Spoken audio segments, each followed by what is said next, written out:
Good morning, Shanthini. Happy Sunday, Ram. Happy Sunday, Shanthini.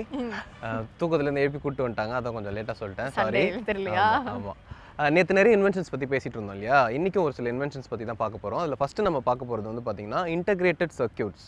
Okay. Integrated சிப்ஸ்னு சொல்லுவாங்க.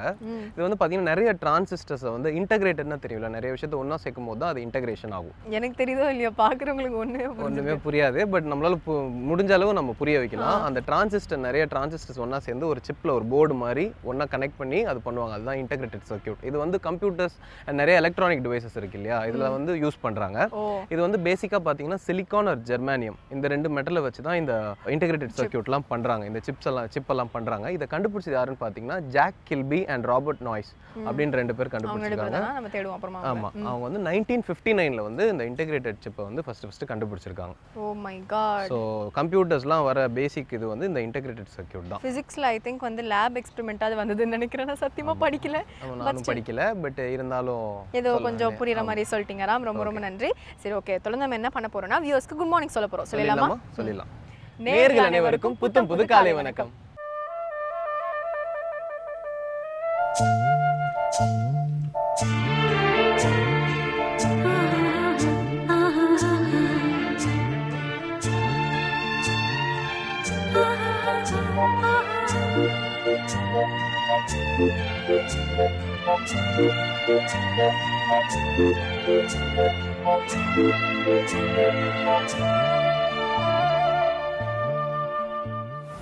ராம் ஆக்சுவலாக இந்த நம்ம வாட்ச் கிளாக்குள்ளலாம் பார்த்தீங்கன்னா இன்டர்சேஞ்சபிள் பார்ட்ஸ் அப்படின்னு ஒன்று அந்த காலத்தில் இருந்திருக்கு. அதாவது 1700s இருந்திருக்கு. இது என்னன்னு பார்த்தீங்கன்னா ஒரு பார்ட் வந்து இப்போது வீணாக போயிடுச்சு, இல்லை பழுதடைஞ்சிருச்சு, இல்லை உள்ளதை ஒழிச்சு வைக்கணும்னா கூட அதுக்கு இடம் விட்டு அதை மேனுஃபேக்சர் பண்ணுவாங்களாம்.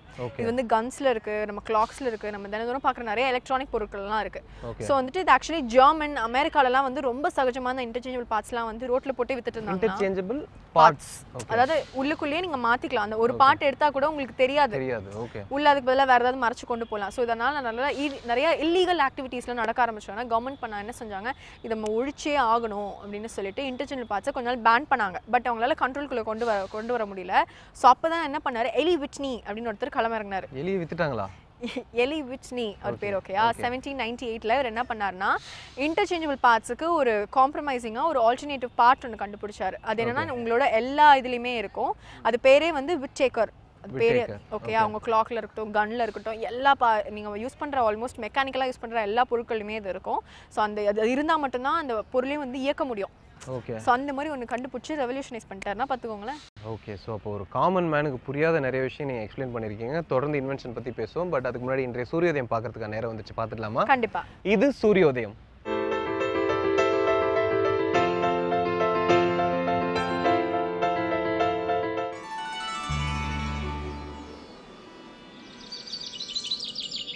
இன்று 26/7/2015 ஞாயிற்றுக்கிழமை, மன்மத வருடம் ஆடி மாதம் 10ஆம் தேதி. இன்று சூரியோதயம் 6 மணிக்கு. ராகு காலம் மாலை 4:30 மணி முதல் 6 மணி வரை. யமகண்டம் பகல் 12 மணி முதல் 1:30 மணி வரை. குளிகன் மாலை 3 மணி முதல் 4:30 மணி வரை. திதி தசமி. காலை 10:54 வரை விசாகம், பிறகு அனுஷம் நட்சத்திரம். நல்ல நேரம் என்னும் சுப ஊரைகள் காலை 7 மணி முதல் 10 மணி வரை, 11 மணி முதல் 12 மணி வரை, பகல் 2 மணி முதல் 5 மணி வரை. இன்று மேஷ ராசிக்கு சந்திராஷ்டமம். சாந்தினி, நீங்க யோயோ கேள்விப்பட்டிருக்கீங்களா? யாருங்க திட்டுறீங்க யோன்னு? ஐயோ இல்லைங்க. யோயோனா வந்து இப்போ நம்ம அந்த ஒரு பால் வச்சு இப்படி ரப்பர் பேண்ட்ல கனெக்ட் ஆயிருக்கும், இப்படி தட்டி தட்டி விளையாடுவோம் இல்லையா? Spring ball. அதுக்கு உண்மையான பேர் வந்து யோயோ. அது வந்து one of the ancient toys, அதாவது பழங்காலத்துல இருக்கிற ஒரு டாய்னா அந்த யோயோ தான். இது வந்து 2500 வருஷத்துக்கு முன்னாடியே கண்டுபிடிச்சிட்டாங்களாம். இது ஃபர்ஸ்ட் பார்த்தீங்கன்னா ஒரு வுட்டில் தான் பண்ணியிருக்காங்க. வுட், அதுக்கப்புறம் மெட்டல், இப்போ வந்து ரப்பர், அது மாதிரிலாம் வந்துச்சு. இப்போ நம்ம பொருட்காட்சியெல்லாம் போனால் பசங்க வாங்கி விளையாடுறோம் இல்லையா? ஸோ அதோட உண்மையான பேர் வந்து யோயோ. ஓகே. ஸோ யோயோனா ஆக்சுவலி என்ன அர்த்தம்? யோயோனா யோயோ, ஆனால் அதுக்கு மேலே எனக்கு எதுவும் தெரியாது. பாவி. சரி ஓகே, நம்ம யோயோ என்ன அப்புறமா கூகுள் பண்ணி. இல்லை, ஆக்சுவலாக நான் கூட கேள்விப்பட்டேன் யோயோன்றது வந்து கம்பேக்னு அர்த்தம் போல இருக்கு. ஆமாம், ஞாபகம் வந்துச்சு டப்புன்னு. ஆமாம், கம்பேக்னு அர்த்தம். இது வந்து பிலிப்பைன்ஸ் லாங்குவேஜில் வந்து யோயோன்னு சொல்லுவாங்க. கம்பேக். ஓகே. இப்போ யோன்னு உங்களை திட்டுறதுல ஒரு அர்த்தம் இருக்கு. ஆமாம், YoYo YoYo. Okay fine. Okay, தொடர்ந்து பார்த்தீங்கன்னா சங்கீத கலைஞர்கள் வந்து நமக்காக சூப்பராக அவங்களோட திறமையை காட்டுறதுக்காக காத்துட்டு இருக்காங்க. பார்த்துடலாமா? பார்த்துடலாம். இது சங்கீத ஸ்வரங்கள்.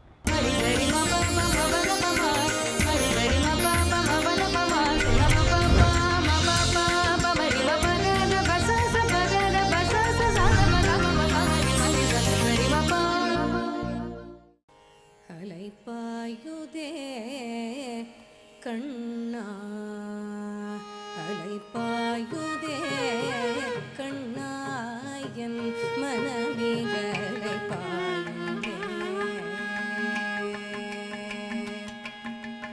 அலைப்பாயுதே கண்ணா என் மனமிகளை பாயுதே உன்னானந்த மோகன வேணுகானமதில் அலைப்பாயுதே கண்ணா என் மனமிகளை பாயுதே உன்னானந்த மோகன வேணுகானமதில் அலைப்பாயுதே கண்ணா என் மனமிகளை பாயுதே உன்னானந்த மோகன வேணுகானமதில் அலைப்பாயுதே கண்ணா என் மனமிகளை பாயுதே உன்னானந்த மோகன வேணுகானமதில் அலைப்பாயுதே கண்ணா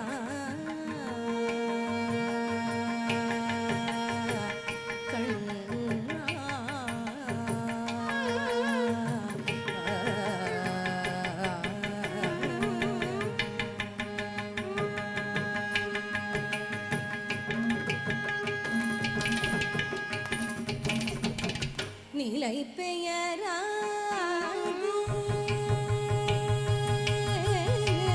நிலை பெயராது சிலை போலவே நின்ற நிலை பெயராது சிலை போலவே நின்ற நிலை பெயராது சிலை போலவே நின்ற நிலை பெயராது சிலை போலவே நின்ற நிலை பெயராது சிலை போலவே நின்ற நேரமாவதறியாமலே மிக வினோதமான முரளிதரா நேரமாவதறியாமலே மிக வினோதமான முரளிதரா நேரமாவதறியாமலே மிக வினோதமான முரளிதரா என் மனமலை பாயுதே கண்ணா என் மனமிகளை பாயுதே உன்னானந்த மோகன வேணுகானமதில் அலைப்பாயுதே கண்ணா கண்ணா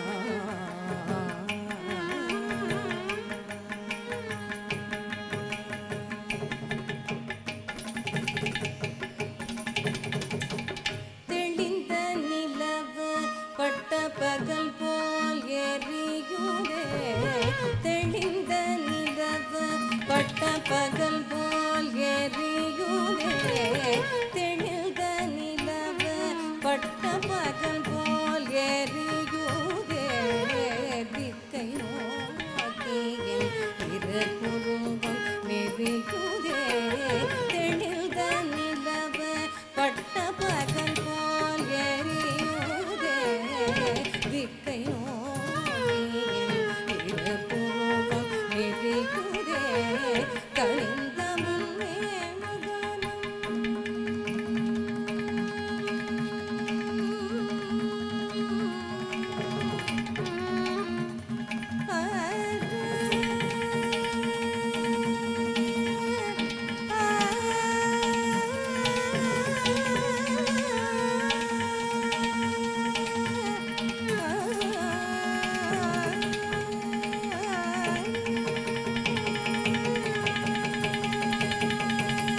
கரிந்தவும் வேணுகானம் காற்றில் வருகிறதே கரிந்தவும் வேணுகானம் காற்றில் வருகிறதே கரிந்தவும் வேணுகானம் காற்றில் வருகிறதே கரிந்த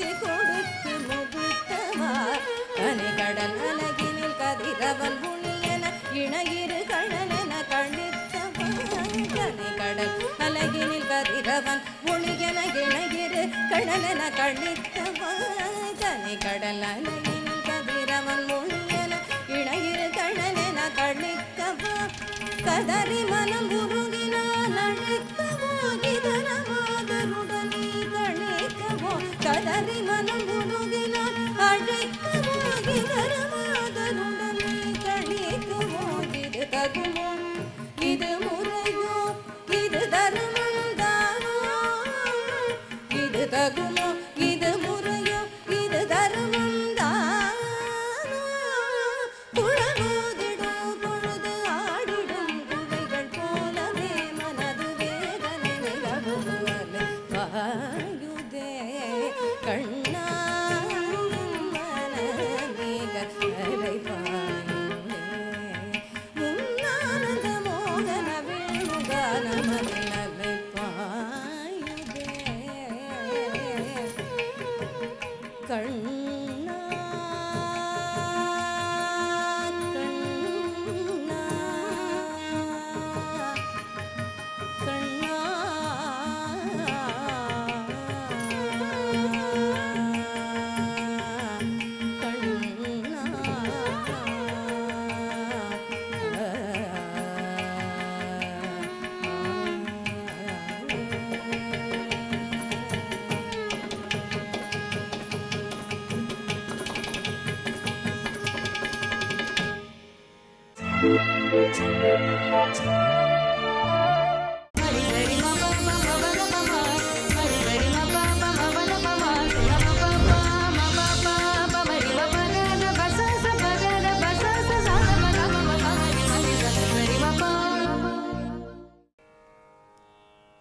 ததரரரன்னா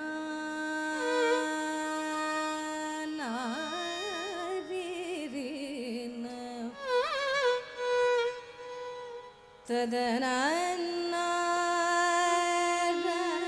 ரீரீன நன்னா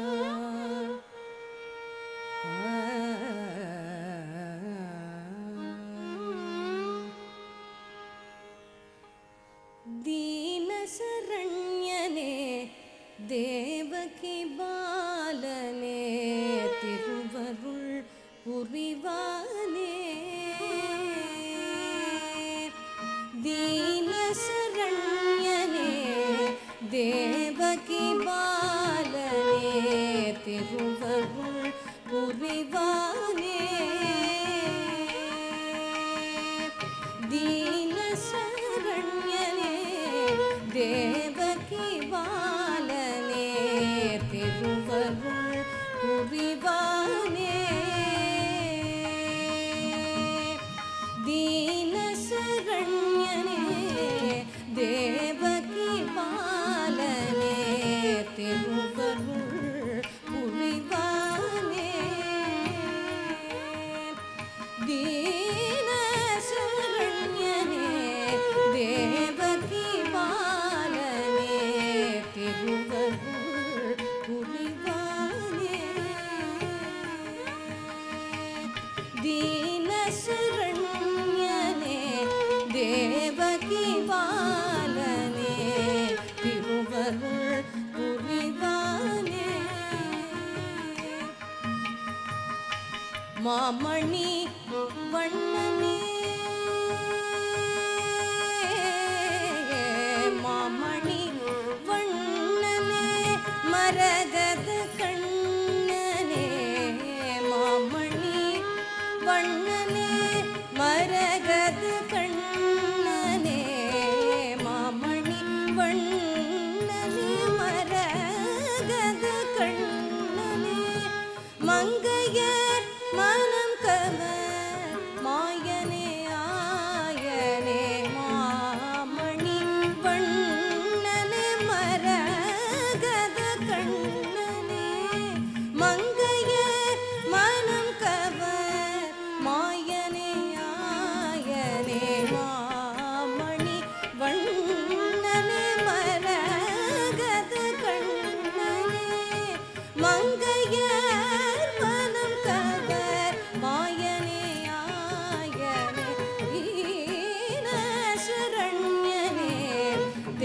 தேவகி பாலனே திருவருள் புரிவானே.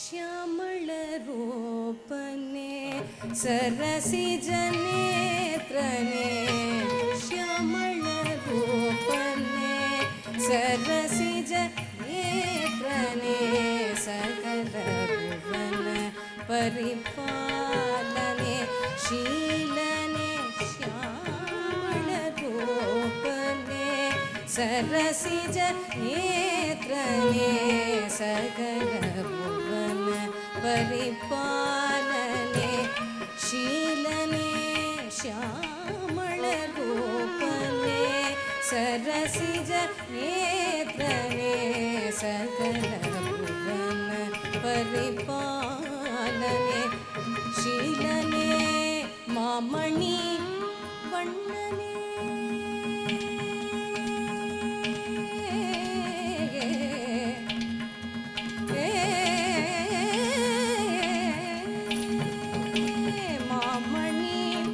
வண்ணனே மரகத கண்ணனே மாமணி வண்ணனே மரகத கண்ணனே மாமணி வண்ணனே மரகத கண்ணனே மங்கையர் மனம் கவர் மாயனே ஆயனே மாமணி வண்ணனே மரகத கண்ணனே மங்கையர் மனம் கவர் மாயனே ஆயனே மாமணி வண்ணனே மரகத கண்ணனே மங்கையர் மனம் கவர் மாயனே ஆயனே வீணாசுரண்யனே தேவகி பாலனே திருவருள் புரிவானே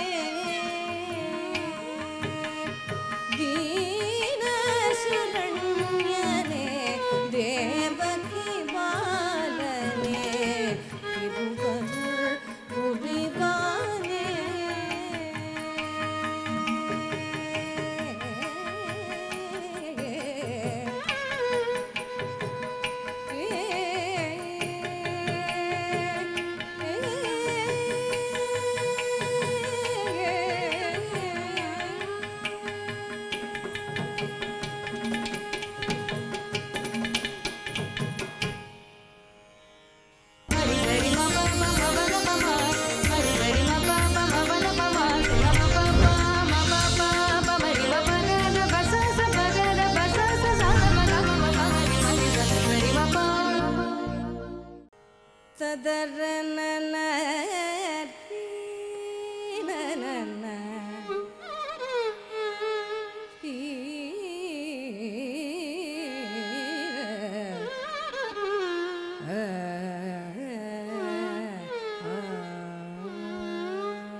ஆனந்த நடமாடுவார்த்தில்லை ஆனந்த நடமாடுவார்த்தில்லை ஆனந்த நடமாடுவார்த்தில்லை ஆனந்த நடமாடுவார்த்தில்லை ஆனந்த நடமாடுவார்த்தில்லை அம்பலந்தனில் அடிபணிபவர் கபஜயமில்லை ஆனந்த நடமாடுவார்த்தில்லை அம்பலந்தனில் அடிபணிபவர் கபஜயமில்லை ஆனந்த நடமாடுவார்த்தில்லை அம்பலந்தனில் அடிபணிபவர் கபஜயமில்லை ஆனந்த நடமாடுவார்த்தில்லை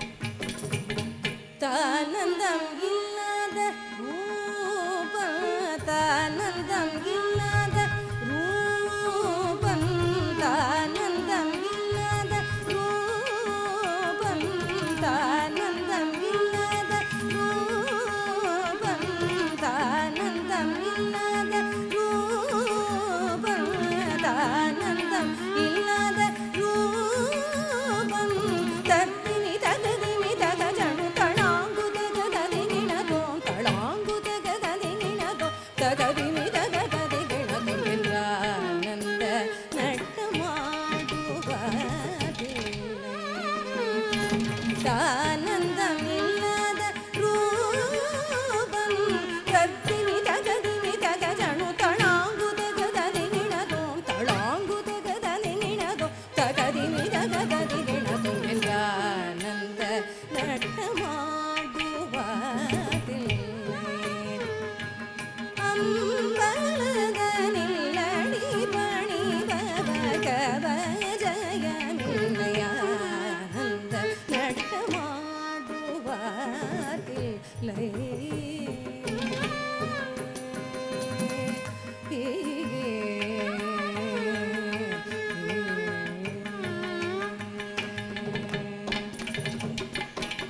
பாதிமதி ஜோதி பளி பளிரென பாதிமதி ஜோதி பளி பளிரென பாதிமதி ஜோதி பளி பளிரென பாதிமதி ஜோதி பளி பளிரென பாதச்சிலம்போலி கலி கலீரென பாதிமதி ஜோதி பளி பளிரென பாதச்சிலம்போலி கலீர் கலீரென பாதிமதி ஜோதி பளி பளிரென பாதச்சிலம்போலி கலீர் கலீரென ஆதிகரையுண்ட நீலகண்டம் இன்ன ஆதிகரையுண்ட நீலகண்டம் இன்ன ஆதிகரையுண்ட நீலகண்டம் இன்ன ஹரபுர ஹர சிவசுந்தர அருள்புரி குரு பரசுந்தர் ஹரபுர ஹர சிவசுந்தர் அருள்புரி குரு பரசுந்தர் அண்டமும் பிண்டமும் ஆடிட என் திசையும் புகழ் பாடிட ஆனந்த நட்டமாடுவதில்லை ஹரபுர ஹர சிவசுந்தர் அருள்புரி குரு பரசுந்தர் அண்டமும் பிண்டமும் ஆடிட என் திசையும் புகழ் பாடிட ஆனந்த நட்டமாடுவதில்லை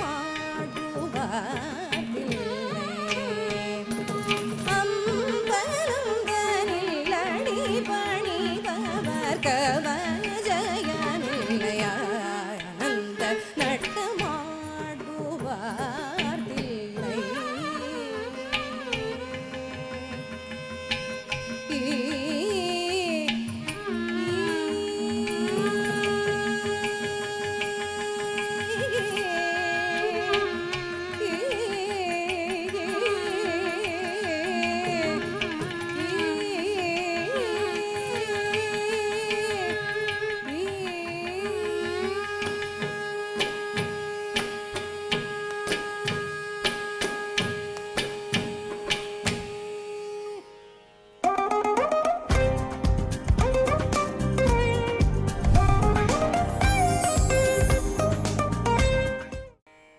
சிறந்து நின்ற சிந்தையோடு தேயம் நூறு வென்றிவள் சிறந்து நின்ற சிந்தையோடு தேயம் நூறு வென்றிவள் சிறந்து நின்ற சிந்தையோடு தேயம் நூறு வென்றிவள் மறந்தவிந்த நாடர் வந்து வாழி சொன்ன பொழுதிலும் சிறந்து நின்ற சிந்தையோடு தேயம் நூறு வென்றிவள் மறந்தவிந்த நாடர் வந்து வாழி சொன்ன பொழுதிலும் சிறந்து நின்ற சிந்தையோடு தேயம் நூறு வென்றிவள் மறந்தவிந்த நாடர் வந்து வாழி சொன்ன பொழுதிலும் இறந்து மாண்பு தீரமிக்க ஏழ்மை கொண்ட பொழுதிலும் இறந்து மாண்பு தீரமிக்க ஏழ்மை கொண்ட பொழுதிலும் அறம்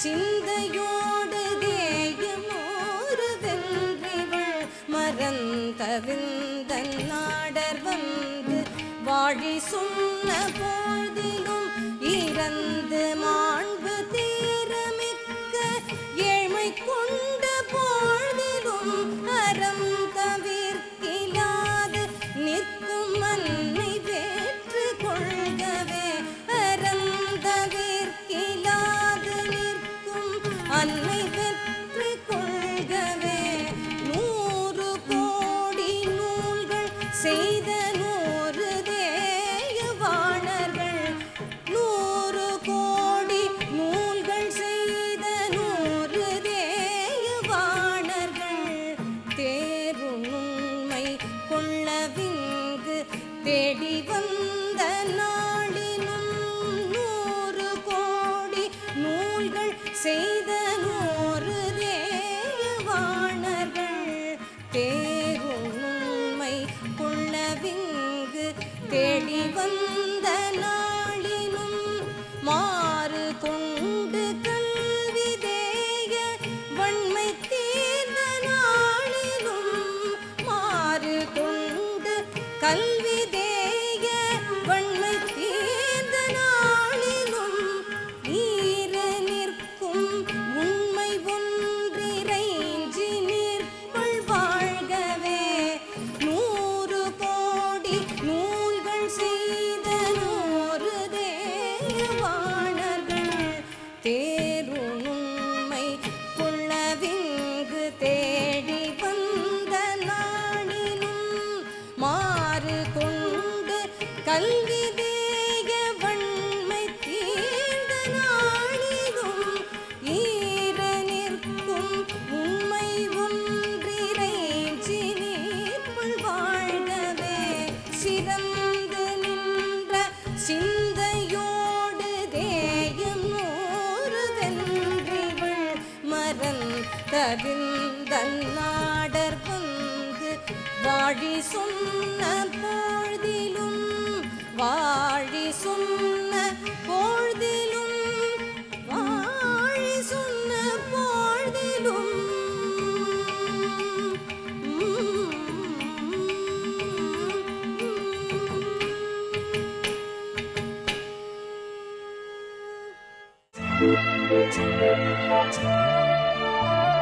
சாந்தினி, நீங்கள் ஸ்லிங்கி கேள்விப்பட்டிருக்கீங்களா?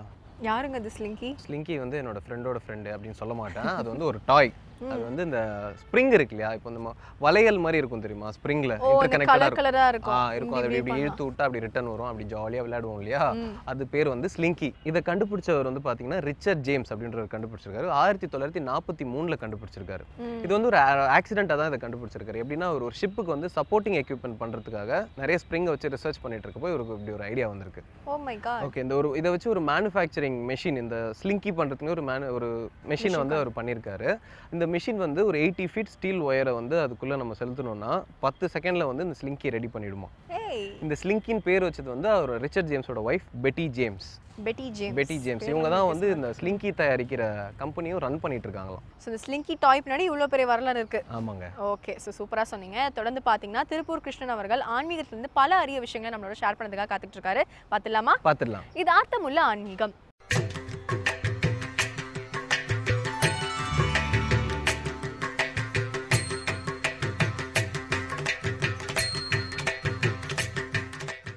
அன்பார்ந்த வேந்தர் தொலைக்காட்சி நேயர்களுக்கு வணக்கம்.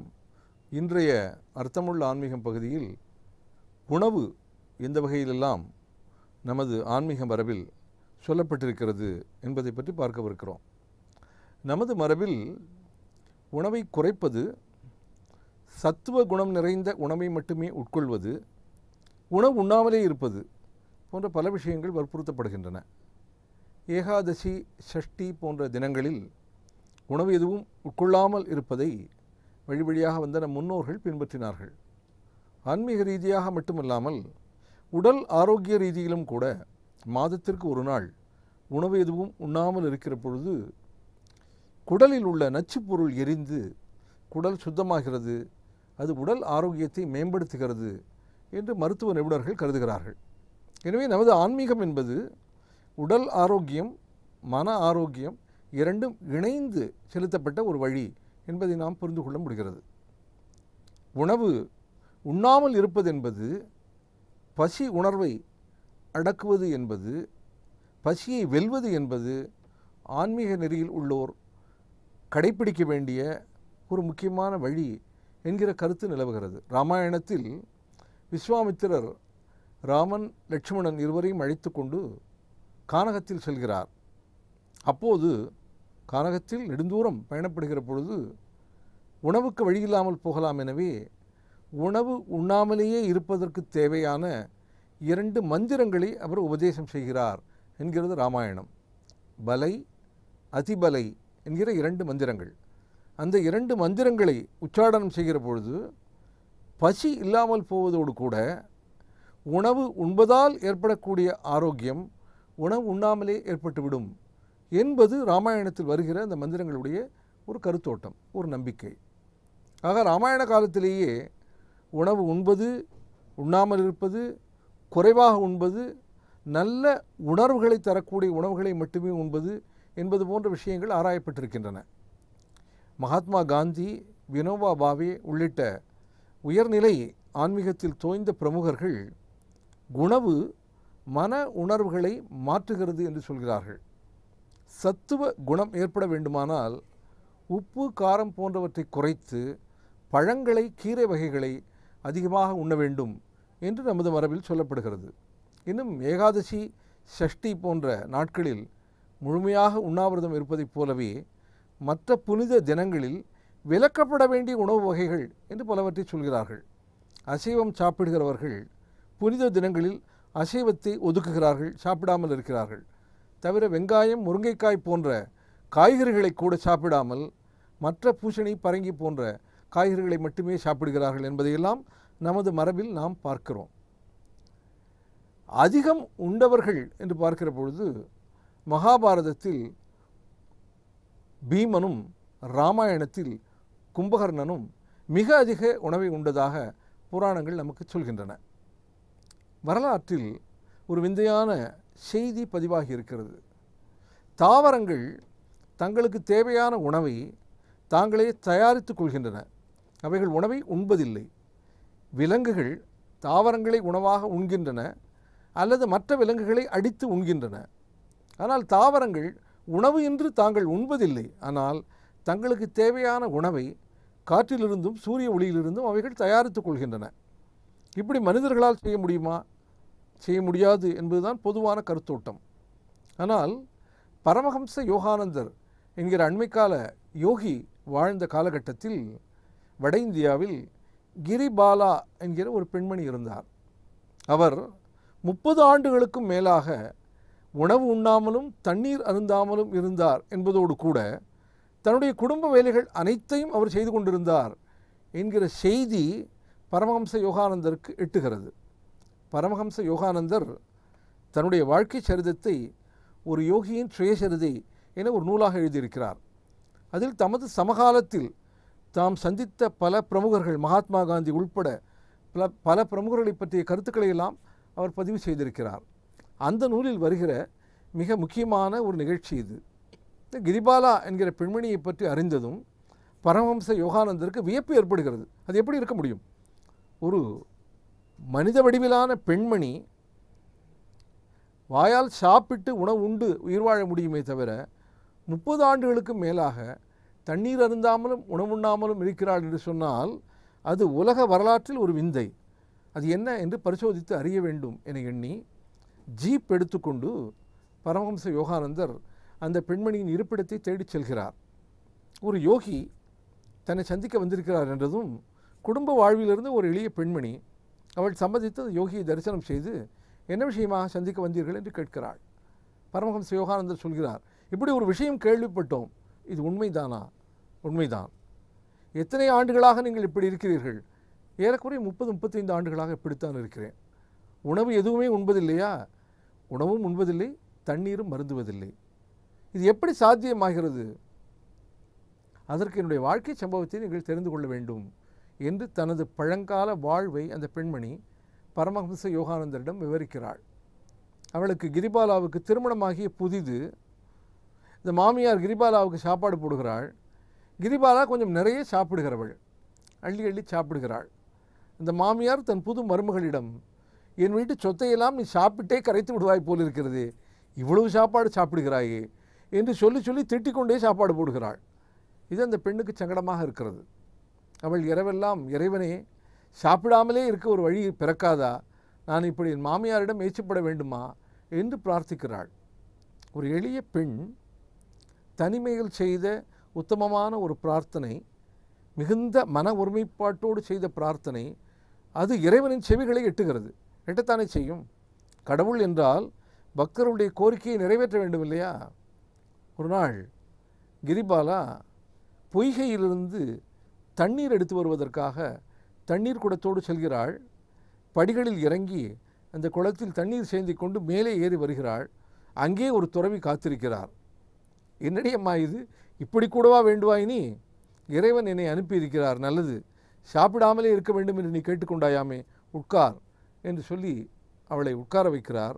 மிகுந்த மரியாதையோடு கிரிபாலா அந்த யோகியின் அருகே அமர்ந்து கொள்கிறாள். யோகி கொஞ்சம் தண்ணீரை எடுத்து மந்திர வேலி போல் இருவரையும் சுற்றி தெளித்துவிட்டு ஒரு மந்திரத்தை அந்த கிரிபாலாவுக்கு உபதேசிக்கிறார். அப்படி உபதேசிப்பதோடு கூட ஒரு யோக கிரியையையும் சொல்லித் தருகிறார். இந்த யோகாசனத்தை நீ நாள்தோறும் செய்ய வேண்டும், இந்த மந்திரத்தை நாள்தோறும் 108 முறை நீ ஜபிக்க வேண்டும். அப்படி செய்தால் உன்னுடைய பசி உணர்ச்சியை நீ வென்றுவிடலாம், உனக்கு சாப்பிடாமலே உடலுக்கு தேவையான சக்தியும் கிடைத்துவிடும் என்று அந்த முனிவர் அருளுகிறார். பிறகு அவர் சென்று விடுகிறார்.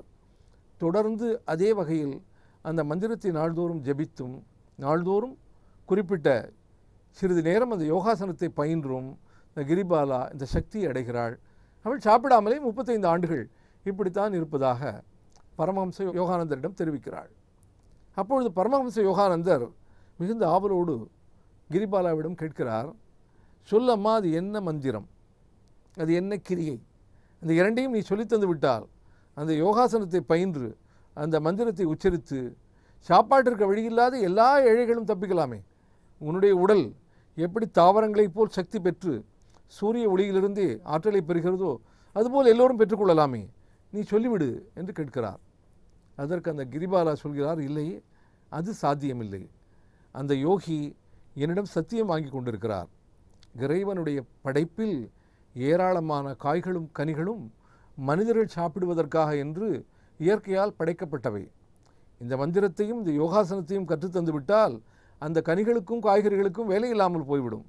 எனவே இயற்கையினுடைய திட்டத்தில் நீ குறுக்கிடக்கூடாது, உனக்கு மட்டும்தான் விதிவிலக்கு. ஆகையால் இந்த ரகசியங்களை யாரிடமும் நீ வெளிப்படுத்தக்கூடாது என்று அந்த யோகி சத்தியம் வாங்கி கொண்டார். ஆகையால் நான் அதை வெளிப்படுத்துவதற்கில்லை, ஆனால் இது உண்மை, நான் சாப்பிடாமல் நீர் அருந்தாமல் வாழ்ந்து வருகிறேன் என்பது சத்தியம் என்று அந்த கிரிபாலா என்கிற அபூர்வமான ஆற்றல் படைத்த பெண்மணி தன்னிடம் சொன்னதாக பரமஹம்ச யோகானந்தர் தமது சரிதையில் சுயசரிதையில் எழுதுகிறார். பொதுவாக உண்ணாவிரதம் இருப்பவர்கள், மகாத்மா காந்தி போன்ற உயர்நிலை பிரமுகர்கள் 5 நாள் 6 நாள் என்று உண்ணாவிரதம் இருப்பார்கள். உண்ணாவிரதம் இருந்த பிறகு உண்ணாவிரதத்தை முறித்து கொள்வதற்கு முன்பாக எலுமிச்சை சாறு போன்றவற்றை அருந்தி குடலை சரி செய்து கொண்டு அதன் பிறகு உணவருந்துவார்கள். ஆனால் மகான் ஸ்ரீ அரவிந்தர் புதுச்சேரிக்கு வந்து சங்கரன் செட்டியார் இல்லத்து மாடியில் தங்கியிருந்த பொழுது தொடர்ந்து 23 நாட்கள் உபவாசம் இருந்தார், எதுவும் சாப்பிடாமல். ஆனால் நாள்தோறும் வழக்கம்போல் 6 மணி நேர நடைப்பயிற்சி மேற்கொண்டார். நாள்தோறும் தான் செய்கிற எல்லா வேலைகளையும் செய்து வந்தார். அவரை எந்த வீட்டில் தங்க வைத்திருந்தாரோ அந்த வீட்டிற்கு உரிமையாளரான சங்கரன் செட்டியாருக்கு மிகுந்த கவலை எழுந்தது. இப்படி 23 நாட்கள் உண்ணாவிரதம் இருக்கிறாரே, இவருக்கு ஏதாவது ஆபத்து நேர்ந்தால் என்ன செய்வது என்று சொல்லி மகாகவி பாரதியாரை சங்கரன் செட்டியார் அணுகினார். பாரதியாரும் அரவிந்தரும் நண்பர்களாகையால் பாரதியார் மூலமாக அரவிந்தரிடம் எடுத்து சொல்லி உண்ணாவிரதத்தை முடித்து கொள்ளுமாறு வேண்டினார். சங்கரன் செட்டியார் மேல் கொண்ட அன்பால் அரவிந்தர் உண்ணாவிரதத்தை முடித்து கொண்டார். ஆனால் 23 நாள் உண்ணாவிரதத்தை முடித்துக் கொள்கிற பொழுது நெறிப்படி எலுமிச்சை சாறு போன்றவற்றை அருந்தி குடலை சமப்படுத்தி பிறகுதான் உணவு உட்கொள்ள வேண்டும்.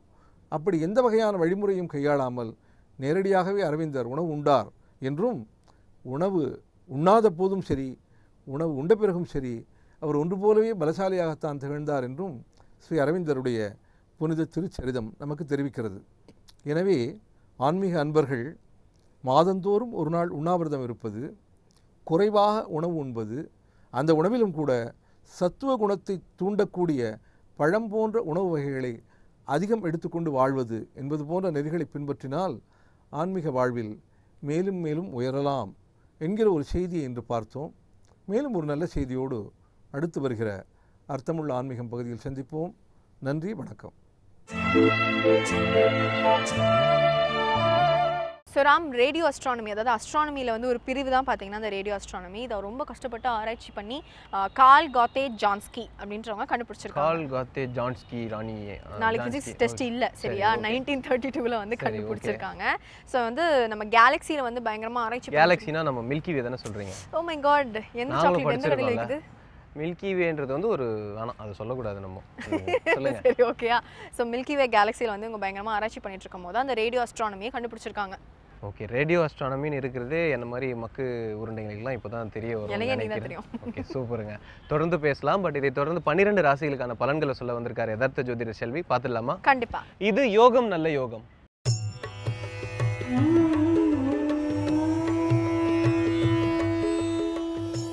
வேந்தர் டிவி நேயர்களுக்கு அனைவருக்கும் இனிய காலை வணக்கம்.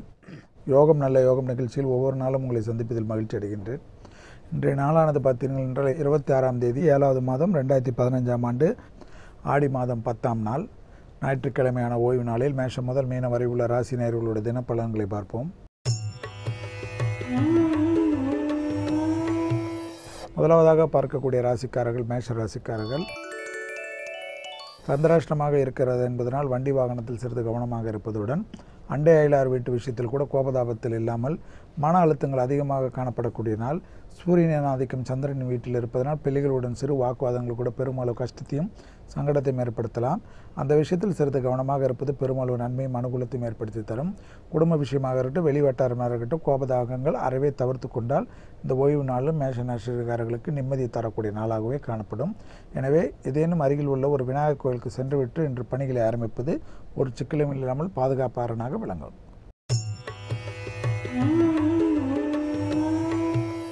அடுத்ததாக நாம் பார்க்கக்கூடிய ராசிக்காரர்கள் ரிஷப ராசிக்காரர்கள்.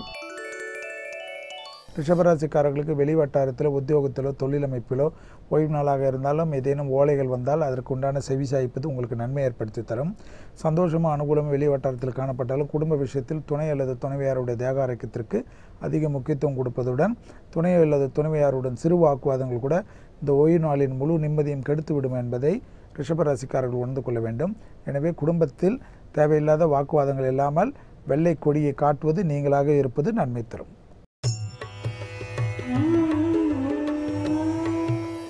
அடுத்ததாக நாம் பார்க்கக்கூடிய ராசிக்காரர்கள் மிதுன ராசிக்காரர்கள். மனதிற்கு இனிய ஒரு சந்தோஷ அமைப்பும் எடுத்த காரியத்தில் ஜெயமும் அனுகூலமும் தொலைதூர செய்திகள் நன்மைகளும் எல்லாம் ஏற்படுவதற்குண்டான சாத்தியக்கூறுகள் காணப்படுகிறது. எடுத்த காரியத்தில் படிப்படியாக நல்ல முன்னேற்றம் காணப்படுவதை சரியாக முறையாக பயன்படுத்திக் கொள்ளுங்கள். ஏற்றத்தின் அளவு பரிபூர்ணமாக இருப்பதையும் கண்கூடாக பார்க்கலாம். எடுத்த காரியத்தில் உங்களுக்கு தொய்வான நிலைமைகள் காரி பணத்தில் கொடுக்கல் வாங்கல் பிரச்சனைகளோட பரிபூர்ண நிவர்த்தி ஏற்படுவதையும் கண்கூடாக பார்க்கலாம். நீண்ட நாட்களாக முடிக்கக்கூடிய ஒரு விஷயம் என்று முடிவதற்கு வருவதற்குண்டான சாத்தியக்கூறுகள் மிதுன ராசிக்காரர்களுக்கு காணப்படுகிறது. அடுத்ததாக நாம் பார்க்கக்கூடிய ராசிக்காரர்கள் கடகராசிக்காரர்கள். கடகராசிக்காரர்களுக்கு இன்று நாள் பார்த்தீர்கள் என்றால் வெளிவட்டாரத்திலோ உத்தியோகத்திலோ கேளிக்கை போன்ற விஷயத்திலோ நட்பு விஷயத்திலோ பண விஷயத்திலோ காணப்படுகின்ற பிரச்சனைகள்லாம் பரிபூர்ண நிவர்த்தி ஏற்படுவதுடன் நீண்ட நாட்களாக சந்திக்க வேண்டும் நினைத்த இந்த நபரை சந்திப்பதற்குண்டான மனப்பூர்வமான சந்தோஷ அமைப்பை ஏற்படுத்தி தரக்கூடிய நாள். அதே சமயம் அடிவயிற்றில் ஏற்கனவே உபத்திரம் உள்ள கடகராசிக்காரர்கள் சிறிது கவனமாக இருப்பதுடன் கர்ப்பஸ்திரிகளும் பிள்ளைகள் விஷயத்திலும் கர்ப்பஸ்திரிகள் இல்லாமல் பிள்ளைகளுடைய பழக்க வழக்கங்கள் பிள்ளைகளுடன் வாக்குவாதங்கள் மட்டும் வேண்டாம்.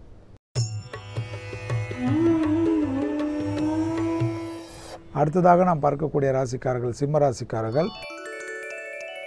சிம்மராசிக்காரர்களுக்கு இரத்த பந்த உறவுகள் குடும்பத்தில் உள்ள பெற்றோர் பெரியோருடன் சிறு வாக்குவாதங்கள் இன்று ஓய்வு நாளை முழுவதுமாக கெடுத்து விடலாம்.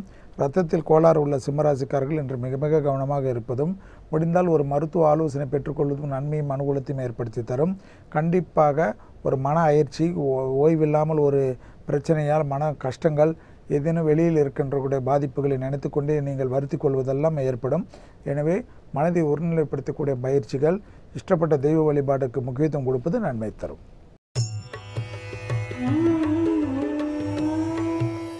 அடுத்ததாக நாம் பார்க்கக்கூடிய ராசிக்காரர்கள் கன்னியா ராசிக்காரர்கள்.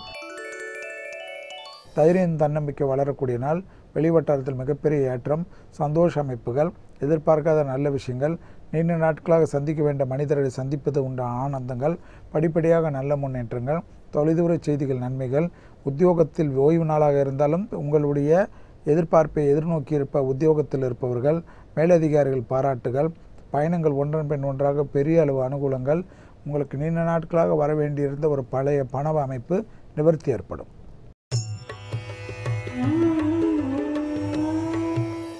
அடுத்ததாக நாம் பார்க்கக்கூடிய ராசிக்காரர்கள் துலா ராசிக்காரர்கள். வார்த்தைக்கு மதிப்பு மரியாதையும் கூடக்கூடிய நாள். எடுத்த காரியத்தில் ஜெயம். அரசாங்கத் துறையில் இருப்பவர்கள், படைப்பாளிகள் பலரால் ஏற்றுக்கொள்ளப்படும். உங்களுடைய படைப்புகள் பாராட்டப்படும். கௌரவம் கிடைப்பதற்குண்டான சாத்தியக்கூறுகள் காணப்படுகிறது. தந்தையாருடைய தேக ஆரோக்கியத்திற்கு சிறிது முக்கியத்துவம் கொடுங்கள். பல விஷயங்கள் உங்கள் வார்த்தைக்கு மதிப்பு மரியாதையும் சமூகத்திலும் சரி, வெளிவட்டாரத்திலும் சரி, குடும்பத்திலும் சரி பெரிய கௌரவம் ஏற்படக்கூடிய நல்ல நாளை சரியாக பயன்படுத்தி கொள்ளுங்கள். புதிய பொருள் சேர்க்கை மனதிற்கு ஆனந்தத்தை ஏற்படுத்தி தரும்.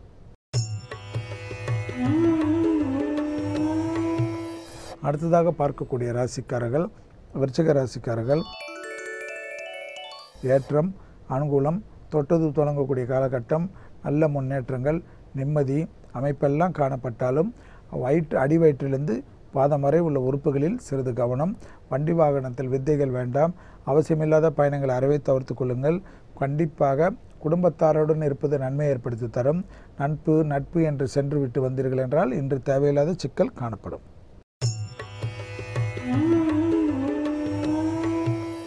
அடுத்தது காணப்படக்கூடிய ராசிக்காரர்கள் தனுசு ராசிக்காரர்கள். யோகத்தின் அளவு உயர்ந்துள்ள காலகட்டம், சுபகாரிய விரயங்கள் காணப்படுகிறது. எனவே அசையா பொருள் சேர்க்கையோ குடும்பத்திற்கு தேவையான சுப செலவுகளுக்கு உண்டான செலவினங்களை தைரியமாக செய்யுங்கள். வங்கி அட்டைகள் பணம் பயன்பட்டாலும் குடும்பத்தாருடன் கலந்து ஆலோசித்து செய்வது நன்மை ஏற்படுத்தி தரும். மனதிற்கு இனம் புரியாத சந்தோஷ அமைப்பு காணப்படக்கூடிய நாள். தொட்டது தொடங்கக்கூடிய காலகட்டம், மனதிற்கு ஏற்றவும் அமைப்பும் காணப்படக்கூடிய நல்ல நாளை சரியாக முறையாக பயன்படுத்தி கொள்வது புத்திசாலித்தனமான அமைப்பு. வீடு அமைப்பு, வாகன அமைப்பில் ஏதேனும் இருந்தாலும் அதை இன்று பேசி தீர்த்து கொள்வது பெருமளவு யோகத்தையும் சந்தோஷத்தையும் ஏற்படுத்தி தரும். வெளிவட்டாரம் யோகம் தரக்கூடிய நாளாக காணப்படுவது தனுசு ராசிக்காரர்களுக்கு.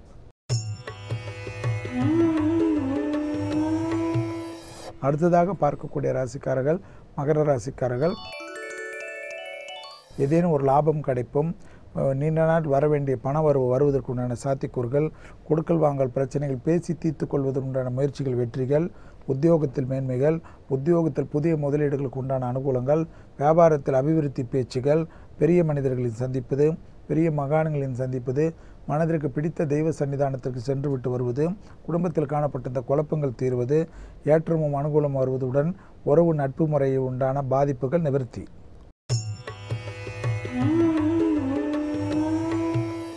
அடுத்ததாக பார்க்கக்கூடிய ராசிக்காரர்கள் கும்பராசிக்காரர்கள். உத்தியோகத்தில் காணப்பட்ட இந்த சுணக்கங்கள் தீரும். உத்தியோகத்தில் ஒரு புதிய முயற்சி வெற்றி ஏற்படும். ஓய்வு நாளாக இருந்தாலும் உத்தியோக இடத்திற்கு சென்று விட்டு வரக்கூடிய சாத்தியக்கூறுகள் காணப்படுகிறது. உத்தியோகத்தில் உங்களை எதிர்பார்ப்பையும் பலரால் ஏற்றுக்கொள்ளப்படும். உத்தியோக இடமாற்றம், வீடு மாற்றம், மனை மாற்றம் போன்ற விஷயங்கள் முக்கியமாக ஆலோசிக்கப்படும். குடும்பத்தாருடன் தொலைதூர பயணங்கள் திட்டமிடுதல் வெற்றி ஏற்படும். அரசுத்துறை அரசாங்கத்துறையில் இருந்தவர்கள் பெரிய அளவு மனிதர்களை சந்திப்பது, உங்கள் பெரிய அதிகாரிகள் பாராட்டு பெறுவதெல்லாம் மனதிற்கு சந்தோஷத்தை ஏற்படுத்தி தரும். பண கஷ்டங்கள் படிப்படியாக குறைவதை கண்கூடாக பார்க்கலாம்.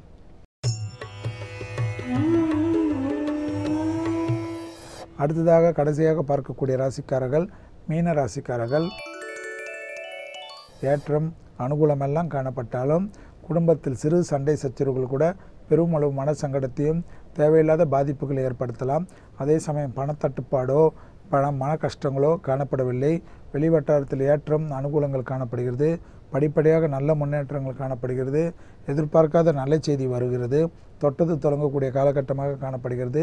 சேமிப்புக்கு உண்டான அமைப்புகள் குடும்பத்தில் காணப்படுவதை கண்கூடாக பார்க்கலாம். மீண்டும் நாளை யோகம் நல்ல யோகம் நிகழ்ச்சியில் சந்திப்பதில் மகிழ்ச்சி அடைகின்றேன். நன்றி, வணக்கம். சாந்தினி, நம்ம மைக்ரோஸ்கோப் பற்றி ஆல்ரெடி பேசியிருக்கோம் இல்லையா? அதில் வந்து காம்பவுண்ட் மைக்ரோஸ்கோப்னு ஒன்று இருக்குது. அது வந்து பேசிக் மாடல் மைக்ரோஸ்கோப். இதுதான் ஃபஸ்ட்டு கண்டுபிடிச்சது. இது வந்து 1595 ஜக்காரியஸ் ஜான்சன் அப்படின்றவர் தான் கண்டுபிடிச்சிருக்காரு. ஓகே. இது வந்து பார்த்தீங்கன்னா இப்போ நம்ம பயாலஜி லேப்லலாம் யூஸ் பண்ணுறோம் தெரியுமா? அதுதான் வந்து காம்பவுண்ட் மைக்ரோஸ்கோப். பயாலஜி ஸ்டூடெண்ட், இது எனக்கு தெரியாம போச்சு. நானும் பயாலஜி ஸ்டூடெண்ட் தான். அப்படியா? அதுக்கு மேலே வேறு எதுவும் கேட்கக்கூடாது. ஓகே, இந்த மைக்ரோஸ்கோப் தான் வந்து காம்பவுண்ட் மைக்ரோஸ்கோப். இது வந்து ஒரு நார்மல் ஆப்ஜெக்டை வந்து 3 to 9 டைம்ஸ் வந்து பெருசு பண்ணி காட்டக்கூடிய சக்தி உள்ளது. இந்த காம்பவுண்ட் மைக்ரோஸ்கோப் அவர் கண்டுபிடிக்கிறதுக்கு அவர் பெருசாக ஹெல்ப் பண்ணது வந்து அவரோட ஃபாதர் தானா. Oh my God. எங்க அப்பா வந்து உதைக்கிறாரு ஒழி எதுவும் ஹெல்ப் பண்ண மாட்டாரு. பாருங்க அவர் எவ்வளவு ஹெல்ப் ஷோ பார்த்துட்டு இருப்பாரு. செத்திங்க நீங்க. ஓகே சரி, ஓகே. ஷோ வர முடிய போகுது. வீட்டுக்கு போய் உடனே அடிதான் உங்களுக்கு. முடிச்சிட்டு நான் போய் வாங்கிக்கிறேன். சோ இதே மாதிரி நாளைக்கு வித்தியாசமான இன்வென்ஷன்ஸோட உங்களை வந்து சந்திக்கிறோம். Artist Chandini Mathivanan and Ram signing off from the team of புது காலை. Bye. Bye.